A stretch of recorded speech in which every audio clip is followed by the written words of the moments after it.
Welcome, everybody, to the Scale Up Show. This is your host, Ryan Staley, and I have a very special guest with me today. I have Aytekin Tank, who is the founder and CEO of Jotform. He bootstrapped the company, has done some amazing things, is the author of Automate Your Busy Work, and he grew up overseas. He loves writing and sharing business advice and articles on Forbes. Check out a couple of his articles, like why is now is your best time to become a solopreneur and how AI can make good teams great. Welcome. Happy to have you on the show, man. Hello, Ryan. I love your show. Thank you for having me. Thanks, man. Yeah, I mean, I told you when we were doing the pre-show, like I was reading more of the stuff that you're writing. I'm like, this is awesome. I'm so pumped to have you on. Love your journey too. So let's do a real condensed or kind of quick version of where you're at in the stage of the journey, just so folks have some context, and then we can get right into it. So where are you guys at in your revenue journey, and like what stage of the company is at? So it's been 18 years since I bootstrapped Jotform, so it's been a long time, and it's actually it was a very slow growth in the beginning, and that's actually what happens with SaaS businesses, especially with bootstrap SaaS businesses. So like when I started Jotform in 2006, the first year it was all me. Second year I hired another employee. Like the first 5 years, it was just I was just adding a single employee every year. Like we were so small. And today, Jotform has 600 employees. We have employees around. We have offices around the world, seven different cities around the world, and we have like 25 million users. And one of the things I love about being a bootstrap business is like the independence. I'm not worrying about worrying about investors, worrying about like answering to like stock market or anything about anything like that. And I mean, one of the things I don't actually release the revenue numbers, but people usually guess like from the 600 employee number. But yeah, we have grown. I believe it's about the journey. It's not about like reaching one state.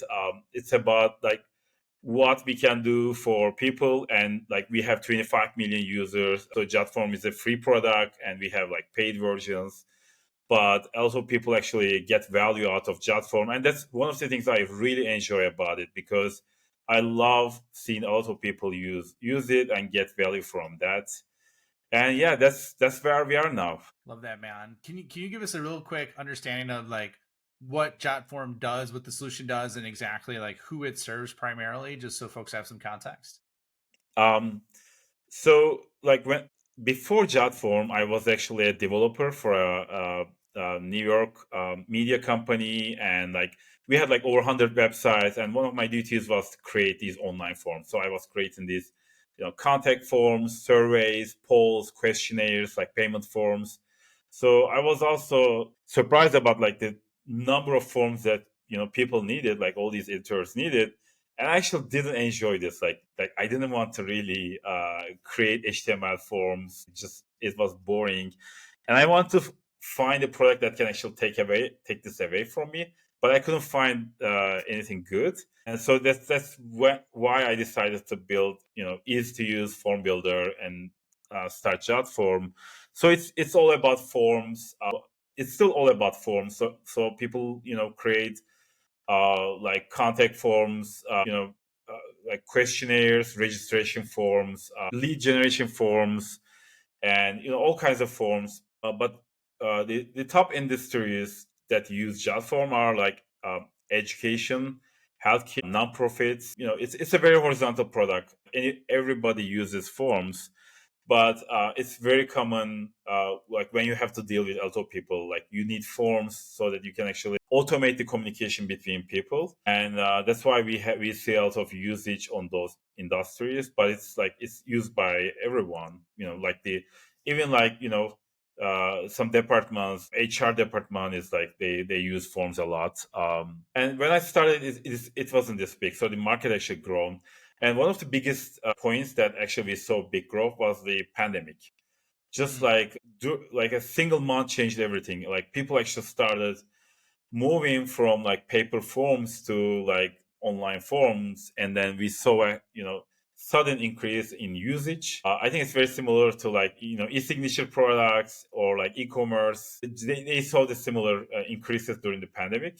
So basically, there's this like transformation to like digital, and the pandemic actually probably like suddenly moved us like 5 or 10 years ahead, and like we just jumped ahead, and that actually helped us a lot, and that actually helped us grow even further. Love that, man. So that's I mean, I love how you articulated that, automate the communication of people. I think there's brilliance in how simple but sophisticated that statement is with what you're doing. And I think it's really interesting too that your journey was like how you only hired one person per year for the first 5 years, right? And that's like super unique.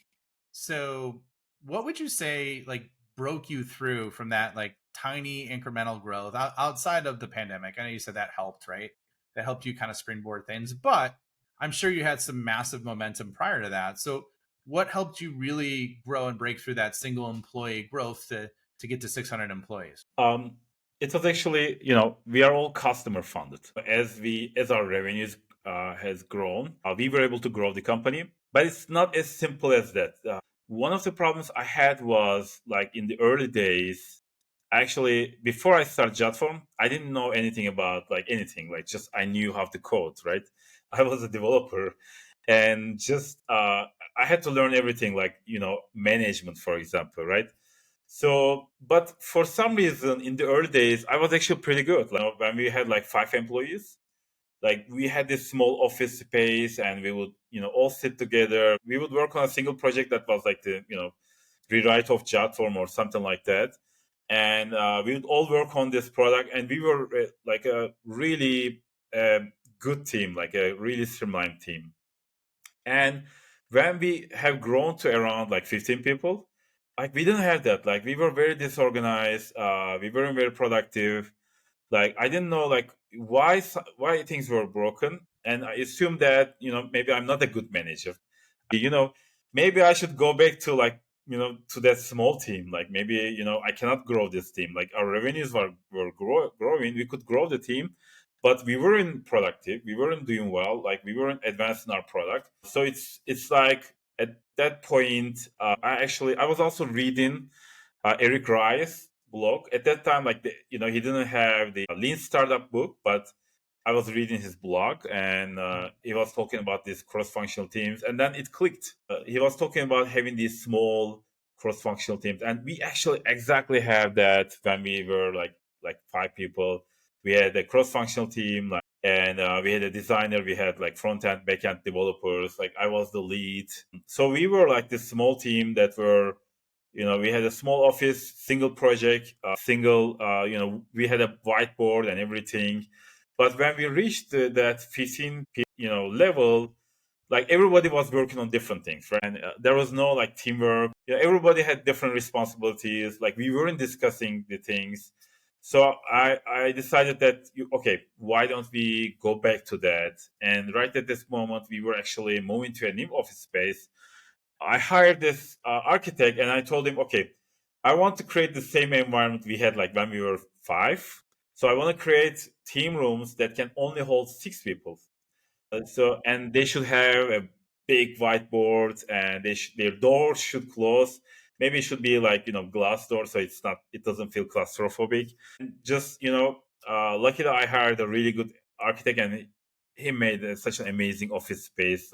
And at that time, like we only had like 3 teams, and I decided that I'm not going to give them more than one project, like just one project at a time, and just single mission. And they're like a startup, so they don't have to ask for permission. They have everything they need because they are cross functional. They can just work like a startup. And I just go like just do a review session every week, once a week, and then just find out like what they're working on. And that's it. Give my feedback, and that's it. They're independent, and that really worked, and that we became productive. Once that worked, and once our revenue started growing, I was able to like scale the team. So it's not about like hire more people. It's about how you can make them productive, how you can make sure that they work in a way that they enjoy working for you, and they enjoy working with their teams, and they enjoy, and also like people stay for a long time, so you have a low employee churn, and you have a good work environment. People enjoy to come every morning. I guess for me, it's like, starting my company was all about independence, building my own product, seeing people use the product I built. And I kind of, gave that culture to the team. And that's why we were able to scale our company. Even today, like, Jotform is a team of teams. Like, it's very horizontal. Like, we don't have any big teams. We have like all these small teams, and they have like, dedicated areas. For example, we have like 15, 20 product teams, and each team actually are responsible for part of Jotform. Like, someone is responsible for like part of Form Builder, and they are always advanced in that product. And this approach allow us to scale. That's fantastic, man, and very unique with the way you structured that. So, do you effectively have, great, because you said 600 employees. So, do you have like basically, what is that?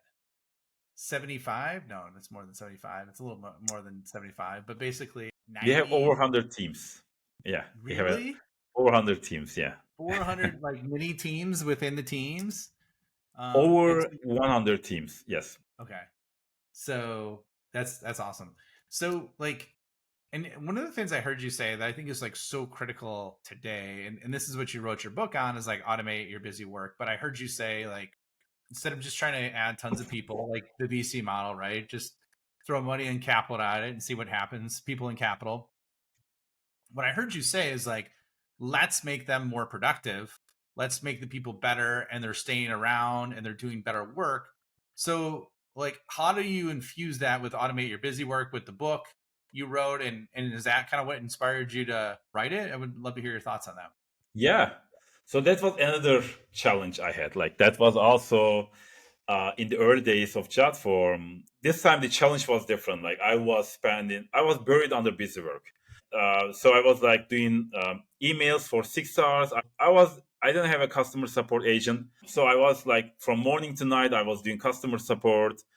So we were like, so I was doing accounting, legal, HR, ordering supplies for the office. Like, I was a busy bee, but the thing is, I wasn't really focused on the important things. And when I discovered that, and something else happened, Google actually came into the ring. Google came out with a competing product, Google Forms. So now I'm like this. I'm not really paying attention to what we are doing. I'm just busy with all these busy work, and now I have to compete with Google. So I decided that, okay, I'm going to change things around. So I decided I can do this with two weapons: automation and delegation. And so, for example, in the automation end, like, I changed the way I process my emails. Like, I was receiving hundreds of emails, but like, I was lost in them. But I built a system where I can actually prioritize emails, and I could go into the details if you want, but this allowed me to see my emails by priority, like the top priority emails first and the lowest priority emails last. And then, whatever time I give it to emails, I knew that I would take care of the important stuff. And so I didn't have to spend that much time. Like, instead of spending 6 hours, I just had to spend like 2 hours a day. With the delegation, just I went to Upwork and I hired like 10 support agents, like, just from around the world, and they just, took away all the support work from me. I actually enjoyed support because I loved like constantly hearing from the customers, like hearing their pains, and then, applying to our product. But at this point, like, it was just repeating the same things. I already learned all the things I could learn, and then I gave that delegated that. So this is me personally. We also started automating things as a team. Like, we streamlined how we did product development.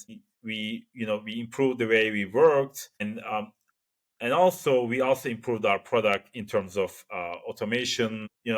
People use Jotform for forms, but forms are just the first step in a workflow. So you register for something, but you're going to do other things after you register. You apply for something, maybe there's an approval after that, maybe there is something else. So we started building all these additional product in addition to our forms product. like workflows, approvals, document generation, Jotform sign, and e-signature product similar to DocuSign. We created this no-code app builder so that you can actually put all your forms into an app. So people can install them on their mobile phones, and when they need to reach forms, they can just reach them very easily. So we built all these additional automation features. So after learning so much about automation personally, and then as a team, and as a uh, for our customers in our products, that I decided that I could actually share all the things I learned about automation, and I wrote the book Automate Your Busy Work. That was released last year. It became a Wall Street Journal bestseller, and it became popular. And in the book, I talk about the automation principles and the automation flywheel. And if you want, I could go into more details, but they can Yeah. also find a free chapter in my website. Yeah. Well, let's do this, man. We are up on time, and that's like a perfect breaking point. I think, we're gonna dive deep Yeah. into AI and the integration of AI into work product, and I think I love the combo of how to apply automation and AI. So we're gonna go to that in part two. So but before we leave for now, where can people find you? Where can people hear more about you? And then we'll pick up on that on the next episode. So my first name, last name.com, aytekintank.com. They can find my book, and they can read a free chapter of the book. And my book is available on Amazon, in the bookstores. It's called Automate Your Busy Work. Yeah, and they can also contact me on my website as well. There's a contact form. Yeah. Love that, man. Well, really appreciate you having me on in the show. I loved your journey. I mean, just to build such a large organization you did, all bootstrapped, and like I love how humble you are too, because you're just like, I didn't know what I was doing. Like I wasn't good at that. I was a developer. Like I wasn't good at management at this stage. It wasn't good. Like many people need to hear that, because most of the time they see these, quote unquote unicorn companies that have grown ridiculously fast, and they think that that's the only way, and don't really take into account all the ups and downs along the way. So thanks for sharing that, man. Yeah. Thank you for having me. Yeah. And thanks for being on, and we will see you on the next episode.